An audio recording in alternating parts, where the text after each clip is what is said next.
Hello बच्चों, good morning and welcome back to standard 7th. We are in chapter number 6th, congruence of triangles. Chapter number 7, congruence of triangles. बच्चों तो introduction part मैंने पिछले video में भेजा था आपको. इसके बाद हम इस चैप्टर को आगे बढ़ाते हुए आज हम 7.1 एक्सरसाइज सॉल्व करने जा रहे हैं. तो उसके कुछ इंपॉर्टेंट सम्स मैं आपको आज सॉल्व करवा रहा हूँ, तो इसको अच्छी तरह से देख लीजिए. बच्चों 7.1 जो एक्सरसाइज है उसमें पहला क्वेश्चन तो आपका फिल इन द ब्लैंक्स है. तो गौर से देख लीजिए, हम इसको सॉल्व कर लेते हैं. आप टेक्स्ट बुक खोले रखना जब भी आप ये वीडियो देख रहे हो. तो please keep your text books open. Complete the following statement. Fill in the blanks जैसा ही है वो. उसमें पहला क्वेश्चन है, two line segments are congruent if. दो लाइन सेगमेंट को हम कब कॉन्ग्रुएंट कहेंगे? तो उसका आंसर होगा they have the same length. अगर वो दोनों लाइन सेगमेंट की लेंथ सेम है, सपोज एक लाइन सेगमेंट 7 सेंटीमीटर की है, दूसरी भी 7 सेंटीमीटर की है, मतलब दोनों सेम लेंथ की है, तो उस दोनों लाइन सेगमेंट को हम कॉन्ग्रुएंट कह सकते हैं. कॉन्ग्रुएंट मतलब क्या? मैंने आपको पहले इंट्रोडक्शन पार्ट में समझाया था. Exactly having same shape and size. तो अगर लाइन सेगमेंट साइज का तो वो लेंथ ब्रेथ वगैरह तो हम देखते नहीं है, लेकिन लेंथ देखते हैं. तो जब मैंने लेंथ देखा 7 सेंटीमीटर फिनिश, तो इधर कॉन्ग्रुएंट. सेकंड क्वेश्चन ये पूछा है कि among two congruent angles one has a measure of 70 degree, the measure of the other angle is 70 degree होना चाहिए. क्योंकि अगर शेप और साइज सेम होगा, मेजरमेंट सेम होगा, तो ही कॉन्ग्रुएंसी बनेगा. तो अगर दो कॉन्ग्रुएंट एंगल है, इसमें एक का 70 है तो दूसरे का वही एंगल 70 ही होना चाहिए, वही एंगल, तो ही वो कॉन्ग्रुएंसी में आएगा. राइट? तो 70 degree is the answer of the second blank. And the third, when we write angle A is equal to angle B, we actually mean, जब मैं angle A is equal to angle B लिख रहा हूँ, मतलब हम actually ये कहना चाहते हैं कि measure angle A is equal to measure angle b. Okay, what actually we mean is measurement of that angle. तो शॉर्ट में लिख सकते हैं एम, मेजरमेंट का m, angle A is equal to m angle b. मतलब measurement of angle A is equal to measurement of angle b. फिर आपका question number जो 2 है, उसमें लिखा है कि give any two real life examples of congruent figures या कॉन्ग्रुएंट शेप्स. तो रियल लाइफ एग्जांपल्स में तो मैंने इंट्रोडक्शन पार्ट में भी आपको समझाया था कि जो रेजर ब्लेड आती है शेविंग करने की, वो सारी ब्लेड जो आती है वो कॉन्ग्रुएंसी है. आपके पार्ले जी का बिस्किट देखिए या कोई भी बिस्किट का पैकेट्स देखिए, वो भी कॉन्ग्रुएंसी का एग्जाम्पल्स है. ऐसे तो बहुत सारे एग्जाम्पल्स है, अगर आप देखोगे जो एग्जैक्टली सेम शेप साइज का हो, they are the real life examples of the objects या शेप्स. तो ये आपको समझ में आ गया होगा बच्चों. अब हम क्वेश्चन नंबर 3 जो मैंने यहाँ पे बोर्ड पर सॉल्व किया है, यहाँ पे क्वेश्चन है कि if triangle ABC is congruent to triangle FED. Remember, ये जो साइन है, ये जो सिंबल है, इस कॉन्ग्रुएंट का सिंबल है. ओके, तो जब भी आपको सिंबॉलिकली कॉन्ग्रुएंट दिखाना है तो आप इस सिंबल से दिखा सकते हैं.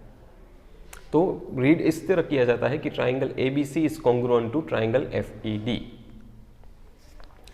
तो यहां पे लिखा है कि if triangle ABC is congruent to triangle FED under the correspondence ABC correspondence to FED comma write all the corresponding congruent parts of the triangle. तो मुझे सभी कॉरेस्पोंडिंग पार्ट्स लिखने हैं ट्राइंगल्स के. रिमेंबर 6 पार्ट्स होते हैं, 6 एलिमेंट्स होते हैं, 3 साइड्स और 3 एंगल्स. तो मुझे वो कॉरेस्पोंडिंग में दिखाना है. और दूसरी यहाँ पे एक साइन है, ये लाइन वाली, तो इसको बोलते हैं कॉरेस्पोंडेंस टू. तो ABC is correspondence to FED. समझ गए? उसको इस तरह से रीड करना है. तो 2 सिंबल के बारे में आज हमने बात की, एक कॉन्ग्रुएंट और एक कॉरेस्पोंडेंस. Remember this. एनीवे, अब हम इस सम को इस तरह से सॉल्व करेंगे. सबसे पहले तो आप 2 ट्राइंगल दिया है तो वो 2 ट्राइंगल ड्रॉ कर दीजिए. एक ट्राइंगल ABC ड्रॉ करेंगे और दूसरा FED ड्रॉ करेंगे. अब मुझे 2 चीज़ें कॉरेस्पॉन्डिंग पार्ट्स का दिखाना है, तो मैंने दिखा दिया. अब देखो AB जो है यहाँ पे वो कॉन्ग्रुएंट है, कॉरेस्पॉन्डिंग टू FE है. मतलब this line segment and this line segment is equal. तो इनके साथ यही लाइन सेगमेंट इक्वल होनी चाहिए, तो ही वो कॉन्ग्रुएंसी का रूल सेटिस्फाई करेगा. तो मैं लिख सकता हूँ a b correspondence to f e, मतलब this line is correspondent to this line. इसी तरह b c correspondent to e d, b c correspondence to e d.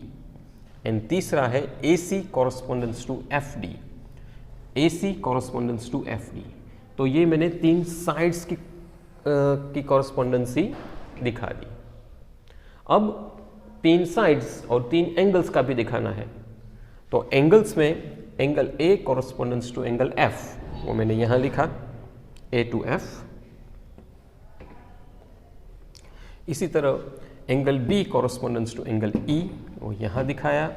And angle C is correspondence to angle D. मतलब A का measurement और F का measurement same होता है, B और ई का होता है, सी और डी का होता है। तब भी मैं इस ट्राइंगल को उठाकर इसके ऊपर लगाऊंगा तो एग्जैक्टली वो फिट बैठ जाएगा और दूर से आपको पता ही नहीं चलेगा कि 2 ट्राइंगल्स है या एक ट्राइंगल है। और अगर ए बी 7 सेंटीमीटर है तो एफ ई भी 7 सेंटीमीटर होगा। अगर ए सी 6 है तो ये भी 6 होगा एफ डी, और बी सी 8 है तो ई डी भी 8 ही होगा। ये मैं एग्जाम्पल के तौर पर समझा रहा हूं आपको। तो तब जाके वो कॉन्ग्रुएंसी का रूल सेटिस्फाई करेगा। I hope you understand this. अब आप समझ गए होंगे कि वास्तव में कॉन्ग्रुएंसी क्या है। Having exactly same shape and size, लेकिन वो कॉरस्पॉन्डेंट पार्ट भी की तरह से होना चाहिए, कॉरस्पॉन्डेंसी भी होनी चाहिए। मैं ये नहीं कह सकता हूं कि A B is equal to F D, एक ट्राइंगल का ये साइड लिया और दूसरे ट्राइंगल का ये साइड लिया, वो नहीं चलता है। ये ट्राइंगल की जिस साइड लेता हूं दूसरे ट्राइंगल की वही साइड उसके एग्जैक्टली सेम होनी चाहिए, तो ही वो कॉन्ग्रुएंसी का रूल सेटिस्फाई करेगा। राइट बच्चों, बाकी के सम 7.1 के आप होमवर्क में ले लीजिए, और ये तो आपको लेना ही लेना है। नोटबुक को अपडेट रखिए, पूरे सम्स करते रहिए, प्रैक्टिस करते रहिए।